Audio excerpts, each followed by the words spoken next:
ومن يضلله فلا هادي له ونشهد أن سيدنا ومولانا محمدا عبده ورسوله اللهم صل على سيدنا محمد وآله وأصحابه وسلم أما بعد فأعوذ بالله من الشيطان الرجيم بسم الله الرحمن الرحيم واعبدوا الله ولا تشركوا به شيئا وبالوالدين إحسانا بارك الله لنا ولكم في القرآن العظيم ونفعنا إياكم بالآيات والذكر الحكيم معزز محترم মুসলিম کرام ইতিপূর্বে আপনাদের সামনে সূরা নিসা এর 34 এবং 35তম আয়াত নিয়ে আলোচনা করতেছিলাম। আজকে যে আয়াতগুলি নিয়ে আলোচনা করব 36 এবং 37তম আয়াত, বরঞ্চ 36, 37, 38, 39, 40 লাগাতার 5টি আয়াত নিয়ে আপনাদের সামনে আলোচনা করব। তো ইতিপূর্বে আলোচনা হচ্ছিল স্বামী স্ত্রীর যে হক আছে, স্ত্রীরা খাওয়ানো সুন্নত, স্ত্রীর গরম পোষণ দেওয়া এরকম ভাবে ওয়াজিব। স্ত্রীর ভালোবাসা এটাও একজনের উপরে আরেকজনের ইসলামী হক, দায়িত্ব, কর্তব্য। তো স্ত্রীকে ভালোবাসতে গিয়ে দুনিয়া সব ছাড়িয়ে দেওয়া এটাও ঠিক না। স্ত্রীর তোমার উপরে যেমন হক আছে, এমন আল্লাহরও তোমার কিছু পাওনা আছে, তোমার আব্বা আম্মাও তোমার কাছে কিছু পাওনা আছে, তোমার আত্মীয় স্বজনও তোমার কাছে কিছু পাওনা আছে, তোমার দূরবর্তী আত্মীয় তারাও কিছু পাওনা আছে, এতিমরা তোমার কাছে পাওনা আছে, নিঃস্বরা তোমার কাছে পাওনা আছে, দিনমজুর যাদেরকে ঘরের মধ্যে কাজের জন্য রাখছো, মা মালাকাত আইমানুকুম, যে সমস্ত বাচ্চাদেরকে কাজের জন্য ঘরের মধ্যে রাখছ তাদেরও তোমাদের উপরে পাওনা আছে, হক আছে। পরবর্তীতে আল্লাহ বলতেছেন আল্লাযীনা ইয়াবখালুনা, যাহারা বোকালুতি করে টাকা নিয়ে, ওয়া ইয়া'মুরুনা আন-নাসা বিল বুখলি, এবং মানুষকেও বোকালুতির দিকে ডাকে। আল্লাহ বলছেন ওয়া আতাদনা লিল কাফিরিনা আযাবাম মুহিনা, আমি এমন কুফরি করনেওয়ালা, কাফের শব্দটা, কাফের অর্থ লুকানো, যাকে কৃষকদেরকে আরবিতে কাফের করে, যারা জমিনের মধ্যে বীজ বপন করে তাদেরকে আরবিতে কাফের বলে। কেন? তারা বীজকে মাটির ভিতরে লুকায়। কাফের শব্দটা হচ্ছে লুকানেওয়ালা। তো আল্লাহ বলতেছেন এমন লুকানেওয়ালা যাকে আল্লাহ ধন দিছে, লুকায় রাখে মানুষদের থেকে, মানুষকে যাতে করে তার ধন না নিতে পারে, সে নিজেকে নিজের সম্পত্তি নিয়ে লুকায়। তো এমন লুকানেওয়ালাকে আল্লাহ বলছেন তার জন্য কঠিন শাস্তির ব্যবস্থা আছে। এই দুইটা আয়াত যদি আমরা বুঝতে হয়, একটা মুকাদ্দমা না বুঝলে একদম বোঝা যাবে না। আল্লাহ বুঝাতে চাইলেন পুরা পৃথিবীতে যদি শান্তি চাও তাহলে এই দুইটা আয়াতের আমল করে দেখো, পুরা পৃথিবী শান্তি দ্বারা ভরে যাবে। এই পৃথিবীর মানুষের শান্তির জন্য, সমাজের শান্তির জন্য, পরিবারের শান্তির জন্য পৃথিবীতে হাজারো জ্ঞানী, বিজ্ঞানী, দার্শনিক অনেক চেষ্টা প্রচেষ্টা করেছে। আমরা যেটাকে সবচেয়ে দেশের ভিতরে বেশি আলোচনা সমালোচনা করে থাকি সেটা হচ্ছে পুঁজিবাদী এবং সমাজতন্ত্র মতবাদী এবং যার মূল্যঙ্কার মতবাদী। পুঁজিবাদীরা চিন্তা করছে মানুষকে অবাধ স্বাধীনতা দিলেই মানুষের ভিতরে শান্তি আসবে। এজন্য একজন মানুষ যেভাবে উপার্জন করুক না কেন তার উপার্জন বৈধ। চুরি করে করুক, ডাকাতি করে করুক, রাহাজানি করে করুক, সুদের মাধ্যমে করুক, যেমনি ভাবে উপার্জন করুক সম্পূর্ণ বৈধ। এতটুকু অধিকার তারা দিলে ব্যক্তি স্বাধীনতা হয়। পুঁজিবাদ কায়েম হলো পৃথিবীতে। ব্যক্তি স্বাধীনতা দিতে গিয়া মানুষে মানুষে হানাহানি, মারামারি, কাটাকাটি করতে গিয়া প্রায় 18,60,000 মানুষ পৃথিবীতে নিহত হয়েছে। পুঁজিবাদ কায়েম করতে গিয়ে পুঁজিবাদীদের হাতে 18,60,000 মানুষ নিহত হয়েছে, মৃত্যুবরণ করেছে। দেখেছে পূর্ণ পৃথিবীকে এরকম জুলুম নির্যাতন তারা ভরে দিয়েছে, সুদ ডাকাত করে গেছে। দ্বিতীয় নম্বরের পুঁজিবাদের পরে সমাজতন্ত্র মতবাদ কায়েম হল। তারা বলল মানুষের কোন অধিকারই দেওয়া ঠিক না, সব অধিকার সরকারের। মানুষ খাবে আর ঘুমাইবে, সম্পত্তির মালিক হবে সরকার, টাকা পয়সা, বাসস্থান, চিকিৎসা এটা সরকারের পক্ষ থেকে দিবে। ঘরের মধ্যে খাইবে আর ঘুম যাইবে, খাইবে আর ঘুম যাইবে, আর কোনো অসুবিধা হলে সরকার দিব। তাইলে সম্পূর্ণ মালিকানাধীন সরকার, মানুষ কোনো সম্পত্তির মালিক হতে পারবে না। মানুষেরা এর পেছনে দৌড় দিচ্ছে, এটা তো খুব সুন্দর বুদ্ধি, এত আরাম কোথায় আছে, খাইবো আর ঘুম যাইব, খাইবো আর ঘুম যাইব। একজন রিকশাওয়ালাকে যদি বলা হয় তোর ঘরের মধ্যে সরকার টাকা দিব, তুই খাবি, অসুস্থ হলে চিকিৎসা করবো, আর যদি কোনো বালা মুসিবতে খরচ এটাও সরকার তোকে লোন দিব, অসুবিধা নাই। এ রিক্সাওয়ালা জীবন ও রিক্সা চালাইত, সিএনজিওয়ালা এত কষ্ট করে কে সিএনজি চালায়? তো মানুষেরা দেখা গেছে এত অলসতার মধ্যে পড়ে গেছে, মানুষে এমন দুর্ভিক্ষ দেখা দিছে, 1,19,00,000 মানুষ নিহত হয়েছে সমাজতন্ত্র মতবাদীদের হাতে। সমাজতন্ত্র মতবাদ কায়েম করতে গিয়ে রাশিয়া 1,19,00,000 মানুষকে হত্যা করেছে। যার ফলে এত সুন্দর একটা রাশিয়া, বিশ্বের সুপার পাওয়ার রাশিয়া 19 খণ্ডে খণ্ডিত হয়ে গেছে। সমাজতন্ত্র মতবাদ, পুঁজিবাদ উভয়টা মিলে দেখেছে দেশের মধ্যে শান্তি আসে না। এখন কি করা যায়? ব্রিটিশ এমন টাকা রাখছে, কোন মতবাদ বাদ দাও, পৃথিবীতে যার শক্তি আছে সেই বাঁচিয়া থাকবে, তারই বাঁচার অধিকার আছে, যার শক্তি নাই তার বাঁচারও অধিকার নাই। ব্রিটিশ এসে জোরজার মূল্যটা এই নীতি কায়েম করল। কায়েম করতে গিয়ে 6 লক্ষ মানুষকে হত্যা করেছে, 6 কোটি মানুষ হত্যা করেছে ব্রিটিশ। এমনকি শুধু 2 বোমা নিক্ষেপে জাপানের হিরোশিমা এবং নাগাসাকিতে 2 বোমা নিক্ষেপে প্রায় 30 লক্ষ মানুষ কয়েক মিনিটের মধ্যে হত্যা করেছে। জোরদার মূল্যটান দেখেছে এটার মধ্যে আরো বেশি আজাব।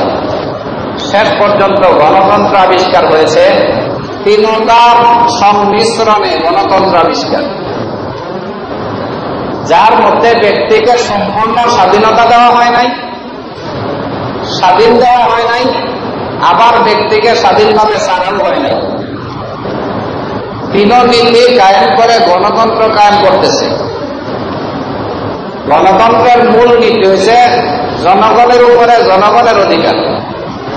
এখন দেখেন জনগণের উপরে জনগণের শাসন, গণতন্ত্র প্রতিষ্ঠা করে কি বোঝাইতে চাইছে?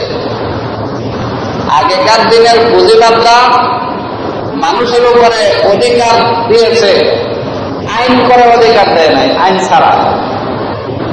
সমাজতন্ত্র মতবাদ অধিকার হরণ করেছে, আইন করে না, আইন করা ছাড়া। ব্রিটিশ মানুষের রোজগার মূল্যতার কায়েম করেছে, আইন করা ছাড়া। শয়তান শেষ পর্যন্ত পৃথিবীর মানুষের মগজে এমন বুদ্ধি দিছে, মানুষকে যদি তার অধিকার হরণ করা হয় সে আন্দোলন করবে। আন্দোলন করবে তখন যদি তার বিপক্ষে আইন না থাকে, এমন আইন করো তার আইনে যাতে করে সেই পাশে। গণতন্ত্রের মধ্যে এমপি মন্ত্রী বানানো হয়, তাদেরকে ক্ষমতা দেওয়া হয়, তারা আপনার বিরুদ্ধে আইন করে, আর যত কিল আপনারা খান। যত শোষণ, যত শাসন, যত প্রকারের জুলুম নির্যাতন সব জনগণের উপরে। কেন তুমি জনগণের উপরে জনগণের আইন পালন করে জনগণে কিনে খাও? আজ পর্যন্ত হিসাব করলে তিন মতবাদ কায়েম করতে পৃথিবীতে যত কোটি মানুষ হত্যা করা হয়েছে, বর্তমান আধুনিক সভ্যতার গণতন্ত্রের থেকে বেশি মানুষ হত্যা করেছে। এ ভোটাভুটির দিন আসলে মানুষ কি কিলাকিলি করে, আজ পর্যন্ত এই ভোটাভুটি নেতৃত্ব নিয়ে মানুষেরা কিলাকিলি মারামারি করে শুধু মরেই মরে, মরেই মরে, মরেই মরে।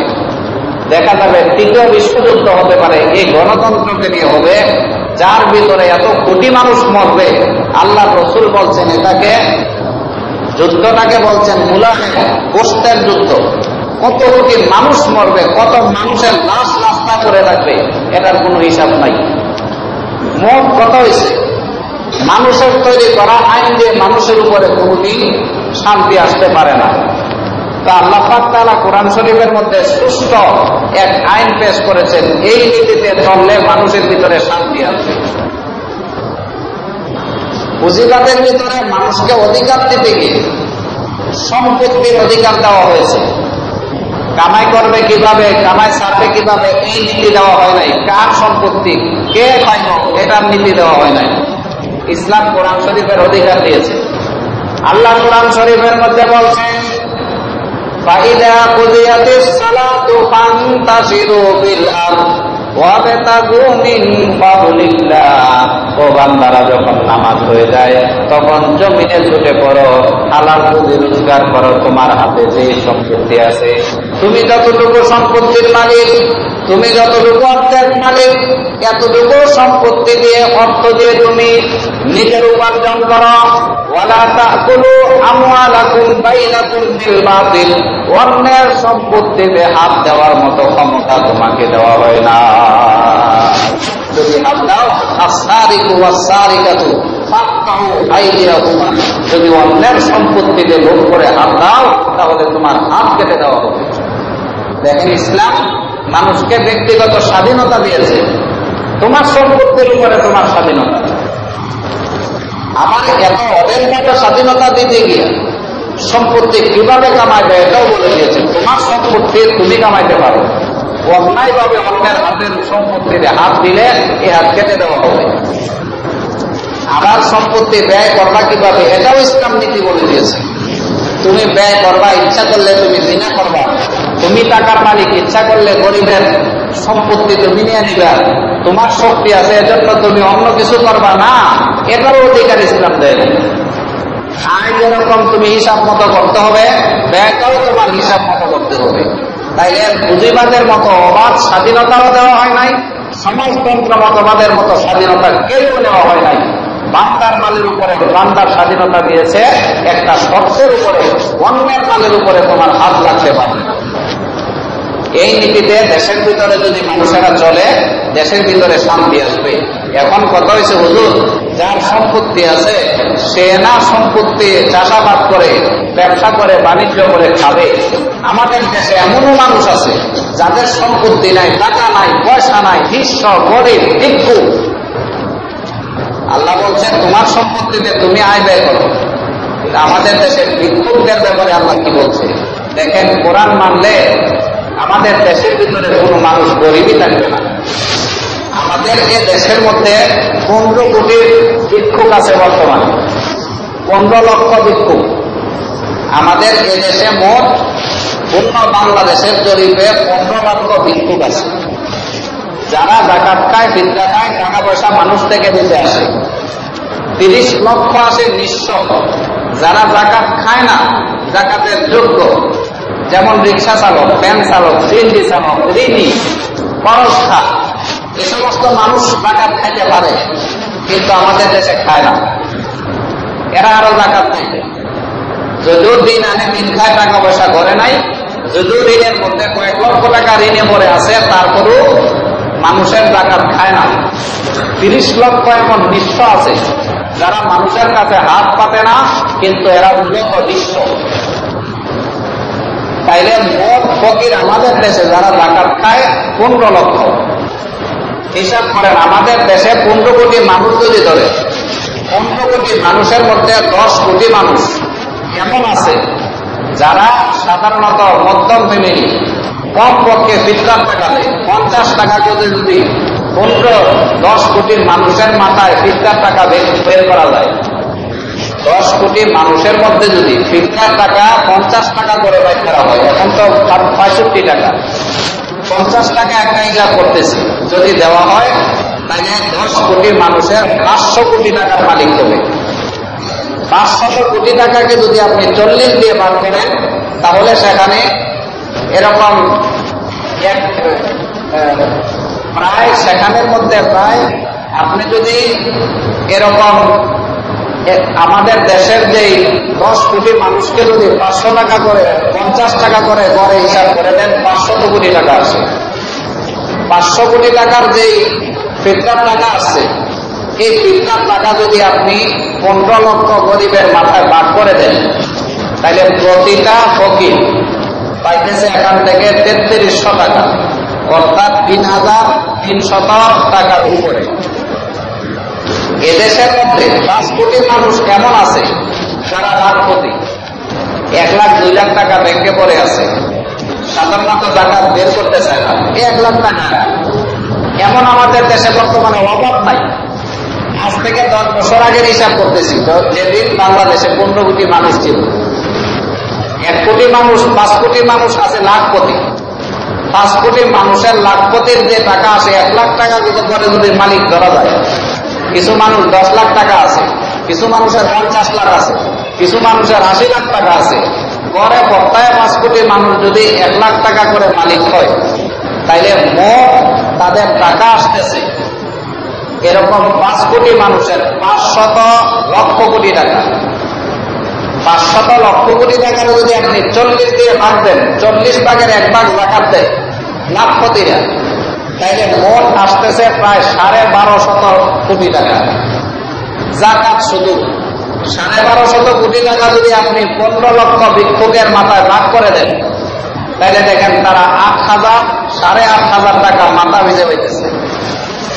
ফিতরার টাকা পাইতেছে গড়ে বর্তায় 3300 টাকার উপরে।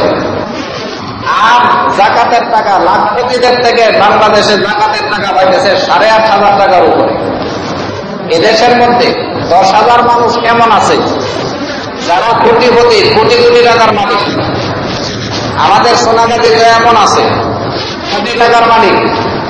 10,000 মানুষ বাংলাদেশে এমন আছে যারা কোটি টাকার মালিক। 10,000 কোটি টাকাকে আপনি যদি জাকাত বের করেন তাহলে বের হতেছে প্রায় এরকম 250 কোটি টাকা জাকাত আসতেছে। 250 কোটি টাকার জাকাত যদি প্রতি 15 লক্ষ ভিক্ষুকের মাথায় ঘর ভর্তায় বন্টন করে দেন তাহলে কমপক্ষে এ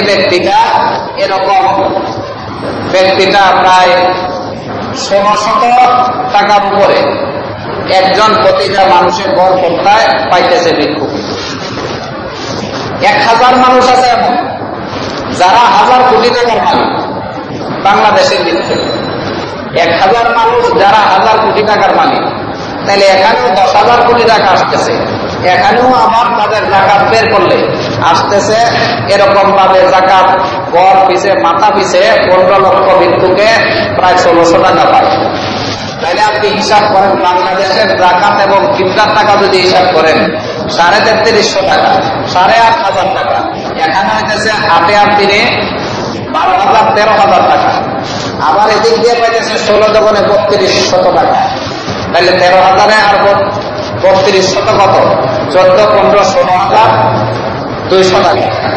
প্রতি ভিক্ষুকে মাথা পিছু আয় হইতেছে 16,200 টাকা। যদি আমাদের দেশের সুষম বন্টন করা হয় জাকাত এবং ফিতরা, এটা 10 বছর আগে।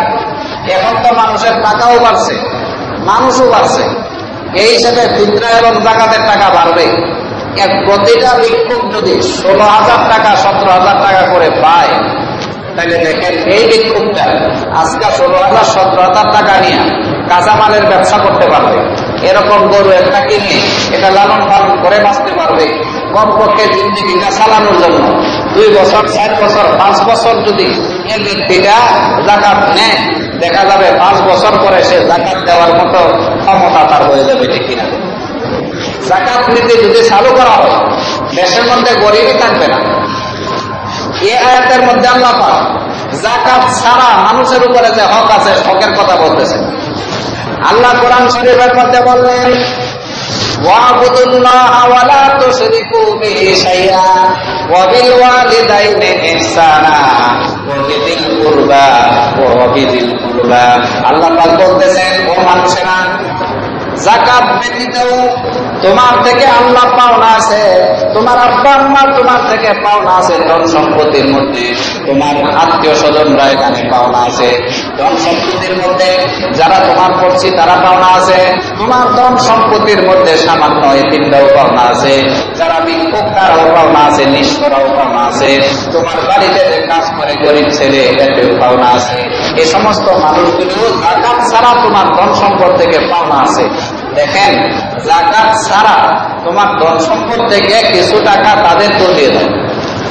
তা আপনার আত্মীয় আছে, পড়শি আছে, যাকাত ছাড়া আমরা অনেক সময় টাকা পয়সা দান করি, একজন ভিক্ষুককে দান করি।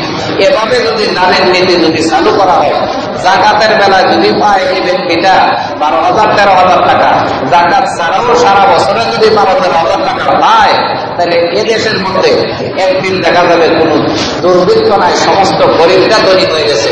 পরে দেখা যাবে এক বছর যাকাত দেওয়ালা মানুষ খুঁজে পাওয়া যাবে না। আল্লাহ পাক যাকাতের প্রতি মানুষকে উদ্বুদ্ধ করেছেন এজন্য, দেশের মানুষের শান্তির জন্য। বরঞ্চ আল্লাহ বলছেন তাগিদ দিয়ে, তুমি যাকাত দিলা মানে আল্লাহকে খরচ দিলা, তুমি আল্লাহকে ঋণ দিলা টাকা, একদিন তুমি আল্লাহর কাছ থেকে টাকাটা পাইবে। আল্লাহ কুরআন শরীফের মধ্যে বলছেন ওয়াআকরিদুল্লাহা কারদান হাসানা, ও দুনিয়ার মানুষেরা তোমরা আল্লাহকে কর্জে হাসানা দাও। যদি কর্জে হাসানা দাও কি লাভ হবে? তাজিদুহু ইনদাল্লাহ, একদিন আল্লাহ তোমাদেরকে খরচ পরিশোধ করে দিবে, একদিন তোমাদেরকে খরচ পরিশোধ করে দিবেন, ওটা আখিরাতে পাইবা। তুমি যে গরিবকে দিলা, মূলত গরিবকে দিলা না আল্লাহকে দিলা।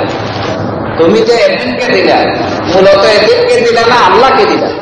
হাদিস শরীফের মধ্যে এটাও আছে, কোন ব্যক্তি যখন ফকিরকে কোনো টাকা দেয়, হালাল টাকা ফকিরের হাতে পড়ার আগে আল্লাহ যদি হাতে পড়ে সুবহানাল্লাহ। এবং হাদিসে আছে, কোন ব্যক্তি যদি তার আত্মীয় স্বজন হোক, তার পাড়া প্রতিবেশী হোক, একজন এতিম হোক, নিঃস্ব হোক, একজন ব্যক্তি 1 টাকা দান করছে, হালাল টাকা, নিজ উপার্জনের হালাল টাকা, এই টাকাটাকে আল্লাহ পাক তাআলা আপনি একটা দান রোপণ করলেন, দানটা যখন গাছ হলো, গাছটা থেকে 7টা শীষ বের হলো, প্রতিটা শীষের মধ্যে 100 করে দানা হইল, 700 দান। পরের বছর 700 ফেলবে, 700 দান, 700 গাছ হয়েছে, 700 গাছের মধ্যে 7টা করে দানা হয়েছে, শীষ হয়েছে, প্রতিটা শীষের মধ্যে 100 করে দানা হয়েছে।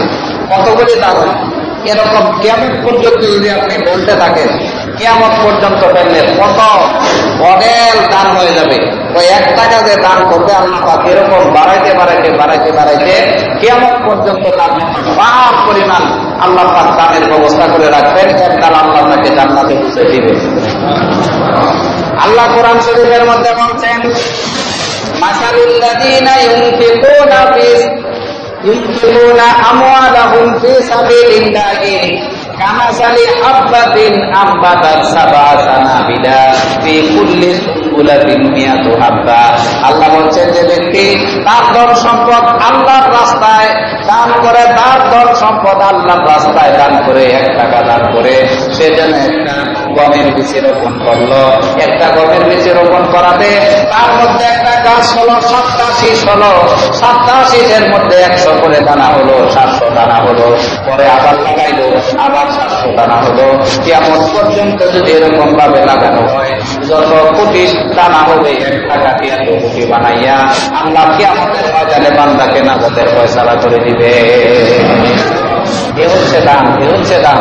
আল্লাহ রহমান দেখেন, যত জায়গায় নামাজের আলোচনা আসছে, যত জায়গায় যাকাতের আলোচনা, আকিমুস সালাহ ওয়া আতুজ যাকাত, আকিমুস সালাহ ওয়া আতুজ যাকাত, যেখানে নামাজের আলোচনা সেখানেই যাকাতের আলোচনা। তার কারণ হচ্ছে মানুষেরা আল্লাহকে 2 ভাবে খুশি করতে পারে, আল্লাহর ইবাদত বন্দেগি করে আর একটা জনসেবা করে। 2টাই হচ্ছে আল্লাহকে খুশি করার তার সবচেয়ে বড় পথ পৃথিবীতে। একটা হচ্ছে আল্লাহর ইবাদত করে, দ্বিতীয় বান্দার সেবা করে। আল্লাহর ইবাদত নামাজের মধ্যে পাওয়া যায়, বান্দার সেবা যাকাতের মধ্যে পাওয়া যায়।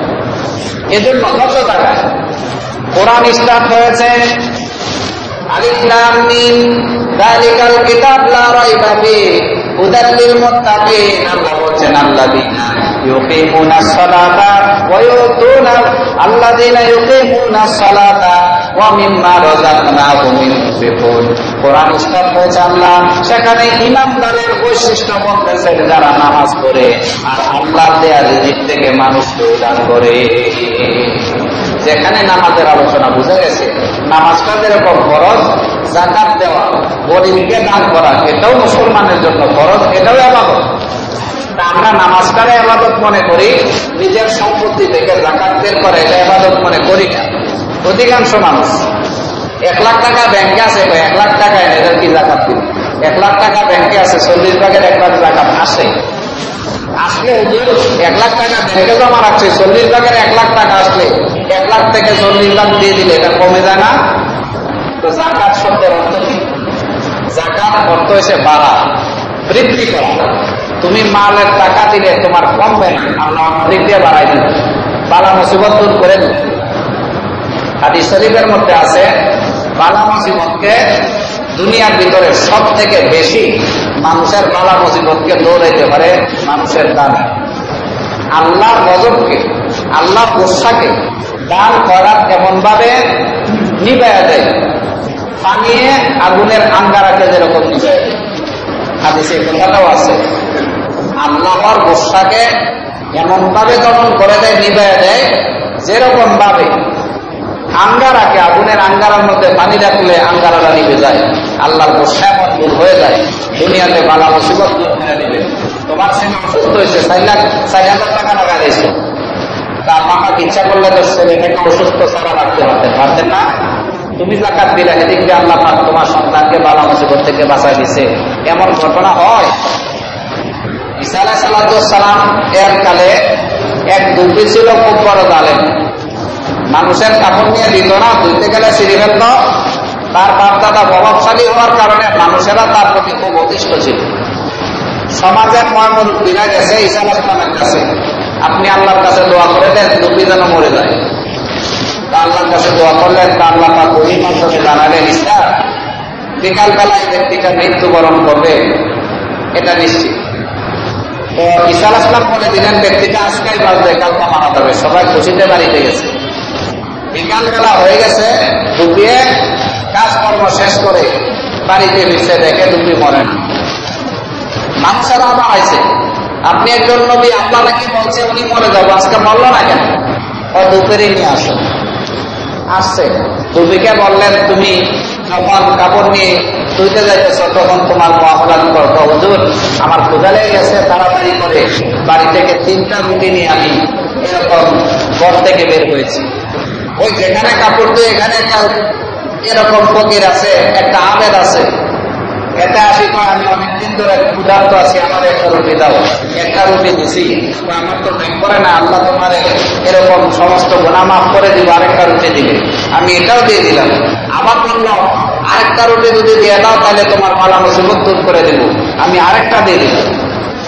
ঈসা আলাইহিস সালাম বুঝতে বাকি রইল না, দেখে বলল, সে যে দান করেছে, দানের বরকতে আল্লাহ তাকে এরকম ভাবে হেফাজত করেছেন। তার প্রতি যে রাগ ছিল, রাগটা পর্যন্ত আল্লাহ পাক হজম করে নিয়েছেন। বললেন, তোমার গাঁটুরিটা খোলো। কাপড়ের গাঁটুরি খুলেছে, খোলার পরে দেখে একটা সাপ বেরিয়েছে। সাপের মুখটা লোহা দ্বারা আটকিত, লোহার বেষ্টনী দেওয়া সাপটা মুখ আর করতে পারতেছে না। লোহার বেষ্টনী খুলে দিলে ঈসা আলাইহিস সালাম বললেন, ব্যাপার কি, তুমি বলো কি ঘটনা ঘটেছে? ঈসা আলাইহিস সালাম, আমাকে পাঠানো হয়েছিল তাকে কামড় দেওয়ার জন্য, তার কাপড়ের ভিতরে বসে আছি। যখন দেখলাম হঠাৎ করে ব্যক্তি একবার একটা একটা করে 3টা রুটি দান করে দিয়েছে, আর ভিক্ষুক তার জন্য বলেছে তোমাকে বালা মুসিবত থেকে আল্লাহ রক্ষা করো। সাথে সাথে এক ফেরেশতা এসে আমার মুখের মধ্যে এর বড় রডটা লাগাই দিয়ে চলে গেছে, আর বলতেও পারি না, কামড় দিতে পারি না। সুবহানাল্লাহ। তো দান খয়রাত মানুষের থেকে বালা মুসিবতকে দূর সরায় দেয়। আল্লাহ কোরআন শরীফে বলছে, বান্দারে জাকাত মানে বৃদ্ধি পাওয়া, জাকাত দিলে তোমার মালের মধ্যে বৃদ্ধি পাইব, কমবে না, কমবে না। জাকাত মানে হচ্ছে বৃদ্ধি করা, বৃদ্ধি পাইব। তোমার মালটা পবিত্র, তোমার মালটা পবিত্র হইব, তোমার মালের মধ্যে কোনো অপবিত্র থাকবে না। কিয়ামতের ময়দানে এই মালের নিয়ে আল্লাহ পাক হিসাব কম নেবেন। জাকাত না দিলে কি হবে? আল্লাহ কোরআন শরীফে এটাও বলছেন। আল্লাহ কোরআন শরীফের মধ্যে বলছেন, আয়াহসাবু আন্না মালাহু আখলাদা কাল্লা লা ইউনবাদান্না ফিল হুতামা। বান্দারে এই সম্পত্তিটা মনে করিয়ে না তোমার সব, এই সম্পত্তি কিয়ামতে তোমার কালসাপ হতে পারে। আয়াহসাবু, তুমি ধারণা করো, আন্না মালাহু আখলাদা, তোমার মালটাই তোমার সবকিছু, তোমার মালের ভিতরে শান্তি, সবকিছু না। মাল তোমার জান্নাত পর্যন্ত পৌঁছে দিতে পারে। এই মাল তোমাকে এরকম ভাবে কিয়ামতের কালসাপ করতে পারে। হাদিসের মধ্যে আছে, যে ব্যক্তিকে আল্লাহ ধন সম্পদ দিছে, ইচ্ছা করে জাকাত দিল না, আল্লাহ তার কবরের মধ্যে ৯৯টা সাপ নির্বাচন করে দিবে।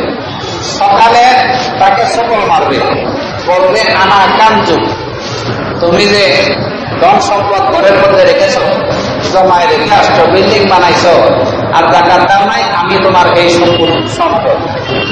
বিকালবেলা আবার সম্পদ দিবে, বলবে আনা কাঞ্জু আনা মালু, তুমি যে টাকা পয়সা বাড়িতে রেখে আসছো, এই টাকা পয়সা।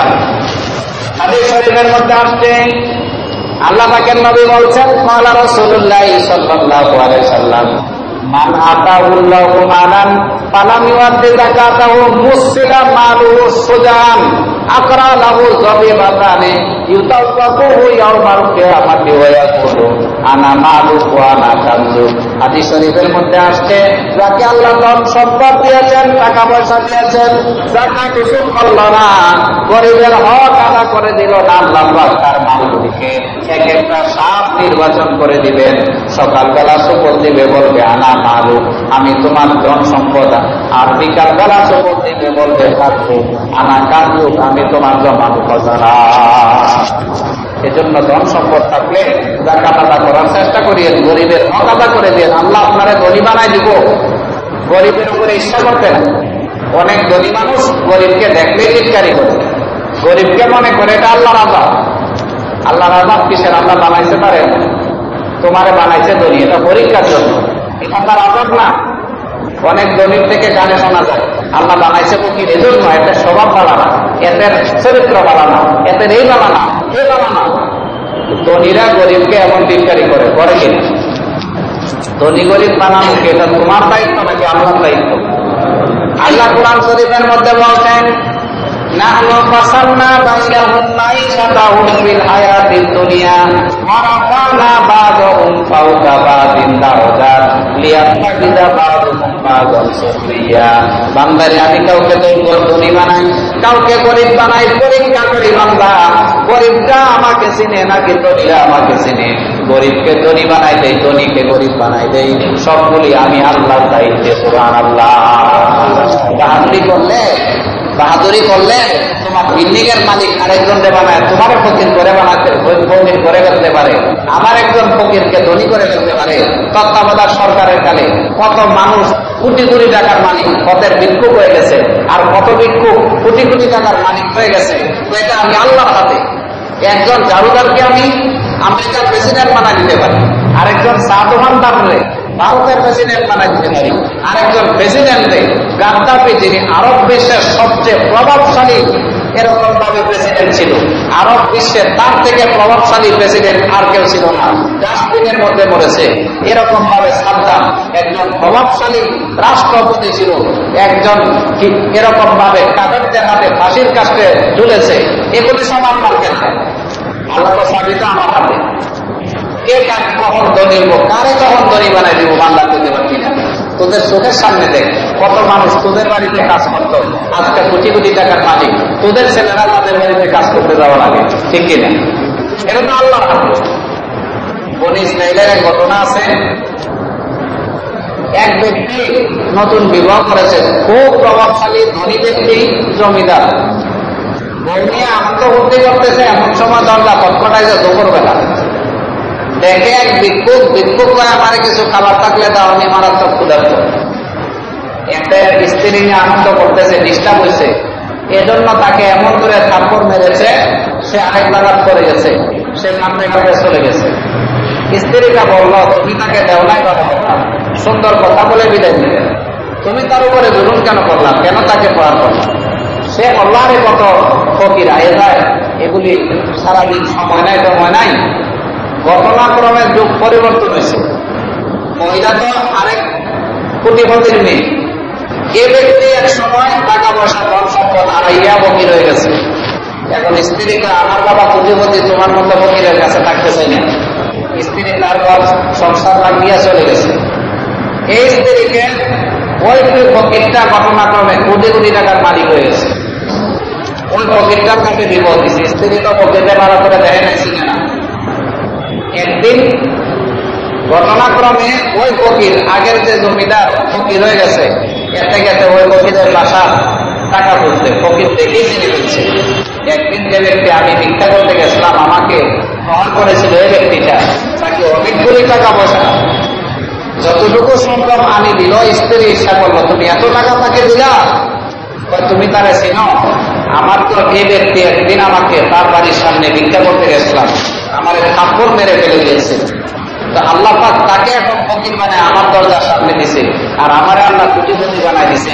স্ত্রী ঘরের বাইরে হইয়া দেখে তার আগের স্বামী যেটা ভিক্ষা করতে আসছে।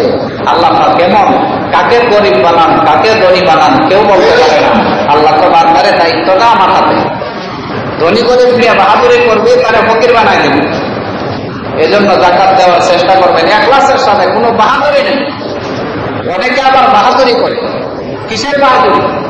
কত মানুষের যাকাত কিয়ামতের ময়দানে তার চেহারার মধ্যে মারবে, কত মানুষের নামাজ কিয়ামতের ময়দানে তার চেহারার মধ্যে আল্লাহ মারবে। তোর নামাজ তোর চেহারার মধ্যে মারি দিলাম। হাদিস শরীফে আছে, কত মানুষের ধন সম্পদ যাকাত দিছে, এগুলি তার চেহারায় মারবে। বলবে এই যাকাতের মোকাবেক্ষে আমি আপনি আল্লাহ না, ওর যাকাতের মোকাবেক্ষে আল্লাহ না, চেহারায় মারি দিব। এটাও হাদিসের মধ্যে আছে।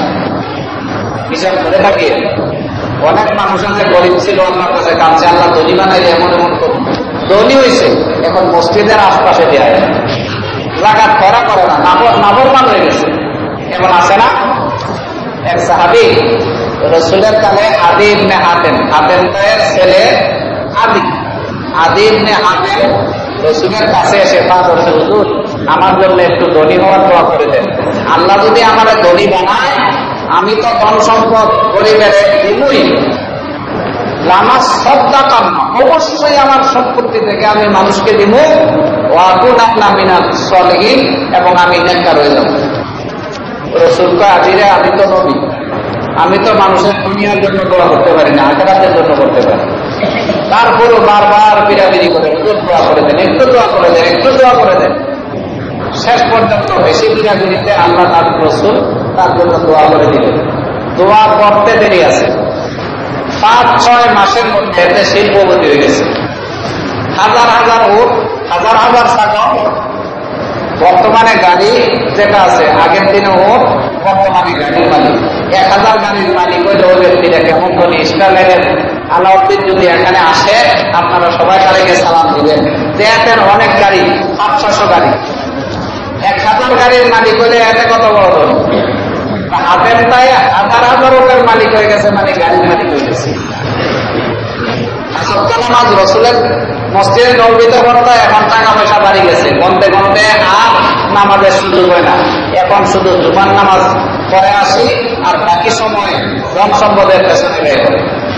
আস্তে আস্তে করে জুমার নামাজও কমে গেছে, মাসে 2-1 আসে, অন্যথায় টাকা পয়সা নিয়ে বিলে আছে। যেদিন কোরআনের আয়াত নাযিল হয়েছে, যাকাতের আয়াত, আল্লাহ পাকের রাসূল পাঠাইলেন, আদি ইবনে হাতেমের কাছে যাও, তার সম্পত্তি থেকে হিসাব করে 40 ভাগের 1 ভাগ যাকাতের জন্য দিতে বলল। তার কাছে 2জন সাহাবী গেছে, আর সে কথা শুনে বলল, হায় হায় হায়, আমি সামান্য টাকার মালিক হয়েছি, আর রসুল আমার উপরে ট্যাক্স বসা দিতে, অল্প টাকার মালিক হয়েছে আর ট্যাক্স বসা দিল আমার উপরে সরকারে। সাহাবী দুজন শুনিয়া রসুলের কাছে চলে আসছে। আস্তে আস্তে এশারের সময় ছিল, রসুল এশারের নামাজের সালাম ফিরাইলেন। সালাম ফিরালেন, সাথে সাথে জিবরাইল আমিন কোরআনের আয়াত নিয়ে অবতীর্ণ হয়ে গেছে, আয়াত অবতীর্ণ হয়ে গেছে। আল্লাহ কোরআন শরীফের মধ্যে বললেন, ومنهم من عاهد الله ومنهم من عاهد الله لئن آتانا من فضله لنصدقن ولنكونن من الصالحين فلما آتاهم من فضله قبلوا به وتولوا وهم معرضون। এক ব্যক্তি রসুলের কাছে দোয়া নিয়েছে, আমি যদি ধন সম্পদের মালিক হই, গরিবের সেবা করবো, আমি ইবাদত বন্দেগী বেশি করে করব। যখন আমি তাদের সম্পদ দিলাম, বাকি বেশি বহির হয়ে গেল, এমনকি আমার ইবাদত থেকে পর্যন্ত দূরে সরে গেল। এর মানে হচ্ছে আল্লাহ বুঝাতে চাইলেন তার যাকাত আল্লাহর কাছে আর গ্রহণযোগ্য নয়। আয়াত শোনার সাথে সাথে আদির বংশের হাতেম তায়ের বংশের এক ব্যক্তি এখানে উপস্থিত ছিল। দ্রুত গতিতে ঘোড়া লইয়া সোজা ইবনে হাতেমের কাছে গেছে, সর্বনাশ করবে পারে কোরআন নাযিল হয়েছে, তাড়াতাড়ি রসুলের ভয়ে পর, তাড়াতাড়ি যাকাত দেখ, যদি এই আয়াত নাযিল হতেই থাকে কিয়ামত পর্যন্ত মানুষেরা কোন অবস্থা জানবে তুই যাকাত দিবি না বকি। 500 ছাগল, 500 উট, 500 ভেড়া, টাকা পয়সা ধন সম্পদ লইয়া আসছে। রসুল ফজরের সালাম ফিরেছে, আর পেছন দিক দিয়ে শুনে ছাগলের, গরু, উটের আওয়াজে আর থাকা যায় না। রসুল বললেন এত ছাগল গরু কি আনলো? হুজুর আদি ইবনে হাতেম 500 ছাগল 500 উট নিয়ে আসছে। আল্লাহ রসুল কয় আল্লাহ তো নিষেধ করেছে তার যাকাত গ্রহণ করা থেকে, তার যাকাত গ্রহণ করা যাবে না, তাকে নিয়ে যেতে হলো। রসুল তাকে তুলে নিলেন। আবু বকরের কাছে 1000 ছাগল আবু বকরের সাথে নিয়েছে। আবু বকর বললেন, যে কাজ আমার রসুল করে নাই সে কাজ আমি করতে পারবো না, আল্লাহ তোমার যাকাতের মোকাবেল কিনা, তুমি এগুলি লয়ে যাও, তোমারই দরকার। ওমরের কাছে প্রায় 1500 থেকে 2000 ছাগল, ঘোড়া, ভেড়া এগুলি সব নিয়ে আসতো। ওমর বললেন, যে কাজ আমার রসুল করে নাই, আমার ভাই আবু বকর করে নাই, সে কাজ আমি কিভাবে করবো? ওসমান রাদিয়াল্লাহু তাআলা আনহু কালে আদি ইবনে হাতেম ইন্তেকাল করেছে। মুহাদ্দিসে কেরাম লিখেছে, আজ পর্যন্ত তার কবরের মধ্যে আগুন জ্বলতেছে, কিয়ামত পর্যন্ত আগুন জ্বলতে থাকবে। এজন্য আমার ভাই বাহাদুরি করতে নাই, আমি যাকে মিশিয়ে গরিবের উপরে কিন, তাকে 300 তাচ্ছিল্য করতে নাই। তাকে আল্লাহ বানাইছে তোমার উপকারার্থে। সে যদি গরিব না হতো, তুমি রিক্সায় কিভাবে উঠতা, তুমি ভেনি দেখে কি হয়ে যায়, তোমার ঘরের কাজ কিভাবে করতা, জমির চাষ কিভাবে করতা, তোমার উপরে দয়া করছে। কারণের মতো মহামারত করলে আল্লাহ পাক দুনিয়াতেও শাস্তি দিতে পারে। গরিব বানায় দেওয়া এটা দুনিয়াতে শাস্তি। কারণ তাকে আল্লাহ পাক পৃথিবীর সব থেকে বেশি ধনী বানাইছিলেন। কতটুকু ধনী ছিল কারণ? যার মালের যে সিন্ধুক আছে, সিন্ধুকের চাবিগুলি বহন করার জন্য 9টা উট বোঝাই হয়ে যাইত। 9টা উট বোঝাই হয়ে যাইত শুধু তার চাবিগুলি বহন করতে। 9টা ট্রাক যদি বোঝাই লাগে শুধু চাবি, তাহলে সিন্ধুক কতগুলি আর টাকা পয়সা কতগুলি? এটা তো সরাসরি কোরআনে আল্লাহ বলছে। আল্লাহ কোরআন শরীফের মধ্যে বলছেন, ওয়াতাইনা মিনাল কুনুজি মা ইন্না মাফাতিহাহু লাতানুহু বিল উসবাতি উলিল কুওয়া। আল্লাহ বলছেন তাকে এত চাবির মালিক বানাইছি। উসবা মানে হইছে 9টা উট, যে চাবিগুলি বহন করতে 9টা উটের প্রয়োজন হতো। যে চাবিগুলি বহন করতে 9টা উট লাগতো। একটা চাবির ভিতরে উটের সম্পত্তি, এটাও আল্লাহ বলে দিয়েছেন। وقال الذين يريدون الحياة الدنيا يا ليت لنا مثل ما أوتي قارون। যে ব্যক্তি দেখত কারুনকে, সে ব্যক্তি বলতো, যদি তার একটা চাবির মালিক হইতাম, সারা জিন্দেগিটা বসে বসে খাইতে পারতাম। তাহলে একজন মানুষ সারা জিন্দেগি বসে বসে খাইতে পারে যতটুকু টাকা, তার একটা চাবির এর থেকে বেশি টাকা ছিল। একটা সিন্ধুকের ভিতরে কি টাকা ছিল? মুসা আলাইহিস সালাম গেছে, তুমি যাকাত দাও মালে, কিসের মালের টাকা দিব, কারে দিব? আল্লাহর পক্ষ থেকে নির্দেশ এসেছে গরিবকে দাও। আমার টাকা কারে দিব না দিব আল্লাহ আমাকে, আমার টাকা চাওয়ার, আমার টাকা কারে দিব না দিব এটা আমি জানি, আল্লাহ আমাকে চাওয়া। আল্লাহ কে সম্পত্তি দিছি, আমার ইবাদত করবে, আমারে চিনবে, আর সম্পত্তি পাই আমার বলে গেছ।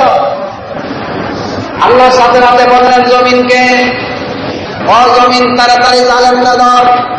ফাখাসাফনা বিহি ওয়া বিদারিহিল আরদা ফামা কানা লাহু মিন ফিআতিন ইয়ানসুরুনাহু মিন দুনিল্লাহ।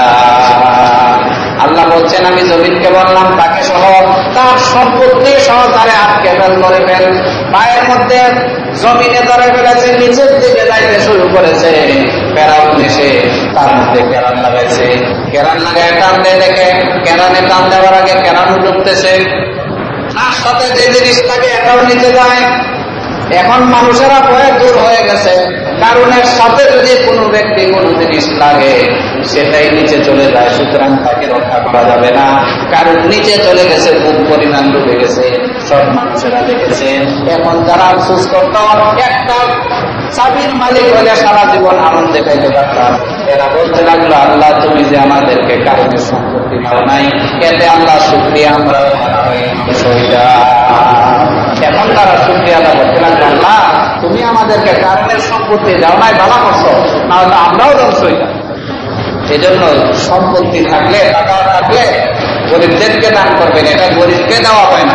আল্লাহ আতিরিদুল বাহা ফরজান হাসানা, আল্লাহরে দাও। তুমি গরিবকে দিলা না, আল্লাহরে দিলা।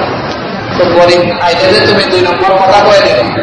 জাকাত দেয় 5 টাকা, আসছে হুজুর মাদ্রাসা থেকে 5 টাকার জাকাত দিতে গিয়ে 10 নম্বরে 10-12টা কথা কয়ে দেবে। 5 টাকা জাকাত দিছে, 10 টাকার কথাই কয়ে দিছে। এমনও লোক আছে আমাদের দেশে। জাকাত এটা যদি হক হয়ে থাকে দিয়ে দাও, ধর্ণা না থাকলে তোমারটা রেখে দাও, আল্লাহ কয় না তুমি দাও। যদি তোমার কাছে জাকাত থাকে দেও, অসুবিধা নেই, কিন্তু কথা কইবে কেন? যারা জাকাত দেয় না তাদের প্রতি খুব শক্ত আযাব আছে। হাদিস শরীফের মধ্যে, আল্লাহ কুরআন শরীফের মধ্যে আয়াতে বলছেন, লা ইয়াহসাবান্নাল্লাযীনা ইয়াবখালুনা আমওয়ালাহুম, লা ইয়াহসাবান্নাল্লাযীনা, তারা যারা যাদেরকে আমি ধন সম্পদ দিয়েছি তারা যদি তারা ধন সম্পদ খরচ না করে গরিবকে না দেয়, এটার দ্বারা হুয়া খায়রুল লাহুম, তাদের জন্য বালাই নাই, বা হুয়া শাররুল লাহুম, বরঞ্চ তাদের জন্য খারাপই। এতে করে তাদের জন্য বালাই নাই, খারাপই। কি খারাপই? সায়ুল্লাহুনা মা বাখিলু বিহি ইয়াওমাল কিয়ামাহ, তাদের যত সম্পত্তি জাকাতের উপযুক্ত ছিল দেয় নাই, এগুলিকে কিয়ামতের ময়দানে লোহার মতো আঙ্গারা লোহাকে গরম করে এই সম্পত্তিগুলি তার গলার মধ্যে বেরি লাগাই দেওয়া হবে, তার গলার মধ্যে বেরি লাগাই দেওয়া হবে কিয়ামতের ময়দানে। সায়ুল্লাহুনা মা বাখিলু, যে সম্পত্তিকে বহালতি করতে এগুলিকে লোহা বানাইয়া এবং আগুনের মধ্যে লাল করিয়া তার গলার মধ্যে বেরি লাগাই দেওয়া হবে। ইউসুফ ফিরিয়াবি ইমাম বুখারীর ওস্তাদ, ইমাম বুখারীর ওস্তাদ, উনি একটা ঘটনা বর্ণনা করতেছে, আমার ওস্তাদ একজন ছিলেন। তাহলে ইমাম বুখারীর ওস্তাদের ওস্তাদ, ইমাম বুখারীর ওস্তাদের ওস্তাদ, ইমাম বুখারীর নাম শুনলে কত সম্মান করি, তাহলে ওস্তাদের ওস্তাদ কত বলা হয়। ইউসুফ ফিরিয়াবি রহমতুল্লাহ আলাইহি কয়, আমি অনেক দিনের জন্য হজে চলে গেছি, হজের থেকে আসিয়া শুনলাম আমার ওস্তাদ মারা গেছে। তখন আমি ওস্তাদের বাড়ির দিকে যাচ্ছি, ওস্তাদের ছেলে একটা দেখলাম, তার হাত থেকে নিয়ে এতটুকু পর্যন্ত সম্পূর্ণ জ্বলে গেছে, জ্বলন্ত হাত, এ অবস্থার মধ্যে হাত বেন্ডিশ করা, এ অবস্থার মধ্যে সে হাঁটতেছে। আমি তাকে দেখলাম, তুমি আমার ওস্তাদের ছেলে না? হ্যাঁ। দেখার সাথে সাথে আমাকে যার ওখান কাঁদতে শুরু করবে। আমি বললাম, ব্যাপার কি, তুমি কাঁদো কেন?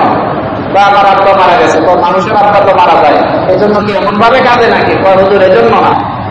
বা আমি আমার আব্বা মারা যাওয়ার পরে আমি প্রতিরোধার মধ্যে যাইয়া প্রত্যেক দিন সেহরি খাইয়া আমার আব্বার কবরের মধ্যে যাইয়া আমি ইবাদত বন্দি করতাম, কবরের সামনে যাইয়া সূরা কেরাত করতাম। একদিন পড়তেছি হঠাৎ করে ভিতর থেকে আওয়াজ আসলো, ও কত কুন্তু সল্লি কত কুন্তু আসুন, ও করতেছে আর বলতেছে আমি তো সবচেয়ে বড় নামাজি ছিলাম, আমি তো সবচেয়ে বড় রোজাদার ছিলাম। এ কথা বলতেছে। আমি যখন শুনলাম, বাড়ি থেকে কোদাল নিয়ে আমার আব্বার কবর করতাম, খুদে দেখি আমার আব্বার গলা থেকে নিয়ে পা পর্যন্ত বিশাল লোহার অগ্নিযুক্ত দুইটা তারা এরকম ভাবে আমার আব্বার উপরে লাগানো, সবগুলি আগুন জ্বলতেছে। কামারেরা লোহাকে গরম করার পরে লোহাটা যেরকম আগুন হয়ে যায়, এমন আগুন এর লোহা পা থেকে নিয়ে মাথা পর্যন্ত গলা ফিরেছে। আমি চিন্তা করেছি, আমি দাম দিলে এটা ছুটেনি, দেখলাম আমি হাত লাগানো দেরি আছে, আমার হাত সম্পূর্ণ চলে গেছে। তাড়াতাড়ি হাতে খবর দিয়ে মানুষ জানি না মনে আমি বাড়িতে চলে আসছি। ওনাকে জিজ্ঞাসা করলেন ইউসুফ ফরিয়াদি রহমতুল্লাহ আলাইহি, তোমার আব্বা কি কখনো মালের জাকাত দিত? তো ছেলে বলতেছে মাপের বেলায় আমি সারা জিন্দেগিতে দেখেছি লাম ইউআদ্দি যাকাতা আমওয়ালিহিম কত্তু, আমার আব্বাকে জিন্দেগিতে কোনোদিন মালের জাকাত আদায় করতে দেখি নাই। ইউসুফ ফরিয়াদি রহমতুল্লাহ আলাইহি বলতে লাগলেন জাকাত না দেওয়ার কারণে যে আযাব, এত বড় ইমাম বুখারীর উস্তাদের উস্তাদ কবরের মধ্যে আযাব হচ্ছে একমাত্র জাকাত না দেওয়ার কারণে। এজন্য জাকাত দেওয়ার চেষ্টা করবেন। এটা সাধারণ মানুষের হক। যদি বাংলাদেশের মানুষেরা পূর্ণরূপে যারা প্রাপ্য তাদেরকে জাকাত দিত, আমাদের দেশে এত মানুষ বিক্ষোভ থাকতো না। অধিকাংশ মানুষ ধনী হয়ে যেত। একজন মানুষ কোটি কোটি টাকার মালিক, সে দেখবে 10 লাখ টাকায় জাকাত দেয় এমন মানুষ আছে। তার স্বাস্থ্য পায় একটা বিক্ষোভ, স্বাস্থ্য পায় আসলে একটা কাপড় দেয়, একটা কাপড় দিয়ে দেয়, জাকাত হয়ে গেছে। একটা কাপড় দিল, 1000 টাকা দিল, তুমি 1000 টাকা কিভাবে দিলে? তোমার বংশের, তোমার আত্মীয়, দূরবর্তী আত্মীয়, তার যদি 1 লাখ টাকা দিয়ে একটা ব্যবসার ব্যবস্থা করে নিতেন, জাকাত সেহেতু সে খাইতে পারে, 1 লাখ টাকা দিয়ে ব্যবসার ব্যবস্থা করে দিত, এতে কি সামনের বছর আর জাকাত খাওয়ার যোগ্য থাকতো? কিন্তু আমাদের দেশে ভুলে গেছে, এতে টাকা দিলে যদি ধনী হয়ে যায়, আমি কোটি কোটি টাকার মালিক, আমি বাহাদুরি, এতে টাকা দিলে যদি ধনী হয়ে যায়, আর এতে টাকা দিতে রাজি না। এমন হিংসা বিদ্বেষ আমাদের মধ্যে চলে আসে। আমার ভাইয়েরা, জাকাত দেওয়ার চেষ্টা করেন। বিশেষ করে যারা দিন শিখে তাদেরকে যদি জাকাত দেন, ডবল সওয়াব পাইবেন। একটা এলেমের সহযোগিতা করার সওয়াব, আর একটা দিনই এলেম শিক্ষা করতেছে তাদেরকে যদি জাকাত দিলেন, এতিমদেরকে ডবল সওয়াব পাইবেন।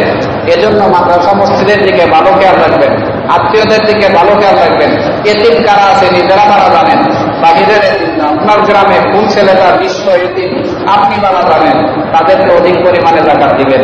আমাদের মাদ্রাসার মধ্যেও প্রায় প্রতিদিন 70 থেকে 75 জনের খানা পাকায়। প্রতিদিনে 1 বস্তা এরকম চাউল লেগে যায় প্রায়। এমন ভাবে এখানে এতিম আছে, অনেক এতিম আছে। তো যারা পারেন ইনশাআল্লাহ বিদ্যার টাকা, জাকাতের টাকা, দান করাতে টাকা দেওয়ার চেষ্টা করবেন। ওই প্রতি বছর তাফসীর কমিটির হাতে এরকম রিসিপ্ট দিয়ে দেওয়া হয়, তো প্রত্যেকে চেষ্টা করবেন অল্প অল্প দেওয়ার জন্য। আপনার অল্প টাকা মাদ্রাসার অনেক উপকার হবে। এগুলি নিয়ে কোনো শিক্ষকরা খাইতো না, হুজুররা খাইতো না, এগুলি এতিমখানার মধ্যে থাকবে। আর এতিমখানার মধ্যে এতিমরা লেখাপড়া করবে। এগুলি দিয়ে মাদ্রাসা এতিমখানার জন্য বিভিন্ন সুযোগ সুবিধার ব্যবস্থা করে দিবে। এতে করে আপনারা সওয়াব পাইবেন আশা করি। গত বছর প্রায় আমাদের সোনাগাছি থেকে 13-14 হাজার টাকা গেছে জাকাত, 3 লাখ টাকা। হুজুররা বসে হয়েছে, এর মধ্যেও 4-5 হাজার টাকা কালেকশন করতে পারে না। আমাদের সোনাগাছির মধ্যে এক হুজুর আসে, কালেকশন করতে 600-700 টাকা কালেকশন করে পুরো সোনাগাছি বাজারে। আর এখান থেকে প্রায় 13-14 হাজার টাকা কালেকশন হয়েছে। হুজুরে আশ্চর্য হয়েছে, আপনাদের জন্য দোয়া করছে। তো ইনশাআল্লাহ এদিকেও নজর রাখবেন, নিজেদের আত্মীয় স্বজনের দিকে নজর রাখবেন, এতিম অসহায়ের দিকে নজর রাখবেন। আল্লাহ পাক তাআলা যতগুলি কথা বলেছি আমাদেরকে সবগুলি কথার উপরে আমল করার তৌফিক দান করে দিন। আল্লাহুম্মা আনতাস সালাম ওয়া মিনকাস সালাম তাবারাকা ইয়া যাল জালালি ওয়াল ইকরাম। রব্বানা আতিনা ফিদ দুনিয়া হাসানাতাও ওয়া ফিল আখিরাতি হাসানাতাও ওয়া কিনা আযাবান নার। اللهم اغفر لنا ولوالدينا ولأستاذنا ولشيخنا ولمشايخنا ولمن له حق علينا ولجميع المؤمنين والمؤمنات والمسلمين والمسلمات الأحياء منهم والأموات إنك مجيب الدعوات يا رب العالمين। আল্লাহ পাক রোজা রাখিয়া মাগফিরাতের দিন তোমার কুদরতি পায়ের নিচে দোকানে হাত বিছিয়েছি। আল্লাহ আমাদের জিন্দেগীর সবগুলি গুনাহ মাফ করে ইয়া রাব্বাল আলামিন। আমাদের আব্বা দাদা দাদি নানা নানি যারা জীবন্ত আছেন, যারা ইন্তেকাল করেছেন, সকলের জিন্দেগীর গুনাহ মাফ করে। যারা ইন্তেকাল করেছেন আল্লাহ তাদেরকে জান্নাতি বানায় দেন। যারা দুনিয়ার মধ্যে জীবন্ত আছে আল্লাহ তাদেরকে বানা মুসিবত থেকে বাঁচায় দেন। আল্লাহ পাক মেহেরবানি করে আমাদের যাদের সম্পত্তি দান করেছে আল্লাহ সম্পত্তি থেকে গরিব মিসকিনদের হক আদা করার মতো তৌফিক দান করিয়া দাও।